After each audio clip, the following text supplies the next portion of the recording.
আজ প্রধানমন্ত্রী নরেন্দ্র মোদীর জন্মদিবস। আর এই জন্মদিবস উপলক্ষে বিভিন্ন কর্মসূচি হাতে নেওয়া হয়েছে। 17 সেপ্টেম্বর থেকে 2 অক্টোবর পর্যন্ত বিভিন্ন কর্মসূচি হাতে নেওয়া হয়েছে। আর সেই বিষয়কে সামনে রেখেই আগরতলা পুর নিগমের কনফারেন্স হলে এক আলোচনা সভার আয়োজন করা হয়। আলোচনা সভা থেকে মেয়র দীপক মজুমদার কি জানিয়েছেন শোনাবো।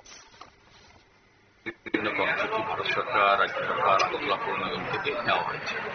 তার উদ্দেশ্যে আজকের এই আলোচনা সভা, বিশেষ করে আগামীকালকে বিশেষ দুটি গুরুত্বপূর্ণ অনুষ্ঠান আছে।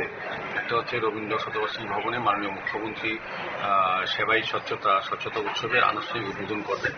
তো সেখানে আমাদের ওয়ার্ড থেকেও যাতে আমাদের লোকরা যায় এবং উপস্থিত থাকেন, ওয়ার্ড কর্পোরেটর থাকেন, দাঁড়িয়ে থাকেন এবং এখানে সাফাই কর্মীকে উনি সম্বর্ধিত করবেন, যারা আগরতলা শহরকে নিয়মিত সাফাই রেখে সুন্দর শহর রাখেন।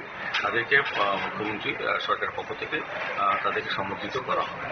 এই অনুষ্ঠানে যাতে আগরতলা পৌর নিগমের সমস্ত ওয়ার্ডের কর্পোরেটররা এবং এলাকার লোকরা যাতে অংশগ্রহণ করে এবং সাফাই কর্মীরা থাকেন, সেই উদ্দেশ্যে আজকের আলোচনা সভা। আমাদের সভায় ডেপুটি মেয়র মনিকা দাস দত্ত মহোদয়া, জোনাল চেয়ারম্যানগণ, MIC মেম্বারগণ, আমাদের ডেপুটি কমিশনার, এসপি কমিশনারগণ এবং বিভিন্ন কর্পোরেটরগণ, অন্যান্য আধিকারিকরা ছিলেন। আর একটা প্রোগ্রাম আছে দুপুর 12টায় আপনার পার্কিং জোনের সামনে।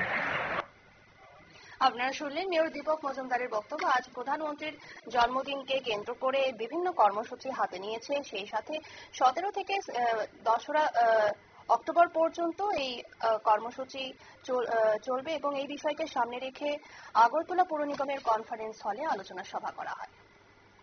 নিয়ে নিচ্ছি ছোট্ট একটি বিজ্ঞাপন, বিরতির সঙ্গে থাকুন।